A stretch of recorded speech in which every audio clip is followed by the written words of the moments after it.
नमस्ते मित्रांनो, एक स्टोरी मी आज तुम्हाला सांगणार आहे। एक वडील आणि एक मुलगा दोघं एकदा लॉंग ड्राईव्हवर निघालेले असतात। वडिलांकडे वॅगनार असते आणि ते चाललेले असतात।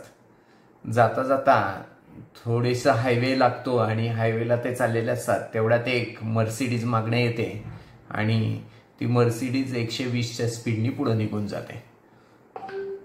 तो पोराला क्युरिओसिटी असती, एवढ्या स्पीडनी चालली मग आपली गाडी का जात नाही।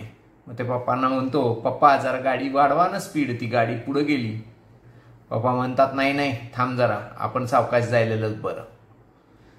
तेवढ्या वेळात परत मागणं एक BMW येते, ती 130च्या स्पीडनी पुढे निघून जाते। आता पोरगा परत म्हणतो, पप्पा बघा दुसरी गाडी पण गेली। पप्पा म्हणतात, अरे थांब रे, सावकाश जायला पाहिजे आपण। परत तिसरी गाडी येते ऑडी, ती 140च्या स्पीडनी जाते। आता मात्र पोरगं म्हणतं, पप्पा ती आपल्या पुढे चालली, बघा सगळ्या गाड्या पुढे चालल्या, आपण किती सावकाश चालवतोय, जरा वाढवा ना गाडीचं स्पीड। पप्पा थोडीशी गाडी बाजूला घेतात आणि त्याला सांगतात, अरे ती गाडी जी आहे ना, ती गाडी आहे मर्सिडीज, BMW, ऑडी, ज्यांचा स्पीड खूप जास्त असतो। आपण वॅगनार चालवतोय, जर मी त्या स्पीडनी चालवायला लागलो तर एक तर ऍक्सिडेंट होईल, नाही तर गाडी बंद पडेल। कारण आपल्या ज्या गाडीचं इंजिन आहे ते छोटं आहे।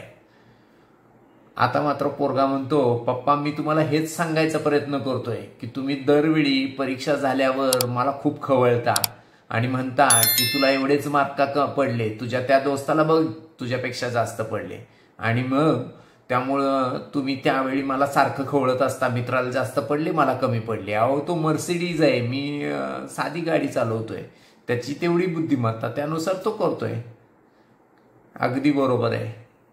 बेसिकली ज्याची जशी कॅपॅसिटी त्यानुसार तो वागत असतो आणि त्यानुसार त्याचं काम चालू असतं।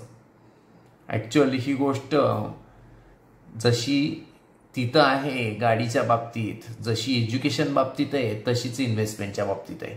माझ्या मित्राची 2000ची SIP आहे, माझी 10ची आहे, किंवा माझी 10चीच आहे पण माझ्या दुसऱ्या एका मित्राची 1 लाखाची SIP आहे। असं काही नसतं, प्रत्येकाचा स्पीड हा वेगळा आहे, प्रत्येकाची कॅपॅसिटी वेगळी आहे। ज्याची जशी कॅपॅसिटी त्यानुसार ती SIP असली पाहिजे। माझी 2ची आहे त्याची 10ची आहे म्हणून रडत बसण्यापेक्षा, किंवा माझी 10ची आहे आणि त्याची 1 लाखाची आहे असं काही रडत बसून काही उपयोग नाही। कारण बेसिकली इन्व्हेस्टमेंट ही तुमच्या कॅपॅसिटीनुसार केली पाहिजे, कोणी राईट आणि रॉंग नसतं। या ठिकाणी एकच गोष्ट सगळ्यात महत्त्वाची असती, ती म्हणजे तुमचे सेन्सेस जागृत केलेले असले पाहिजेत। तुमचे सेन्सेस तुम्हाला रिटर्न मिळवून देतात ना की तुमचा सेन्सेक्स, हे नीट लक्षात घ्या। कारण काय, सेन्स आणि सेन्सेक्स यामध्ये फरक हे आहे की तुमचे सेन्स जर शाबूत असतील तर तुम्ही लॉंग टर्मसाठी टिकून राहता।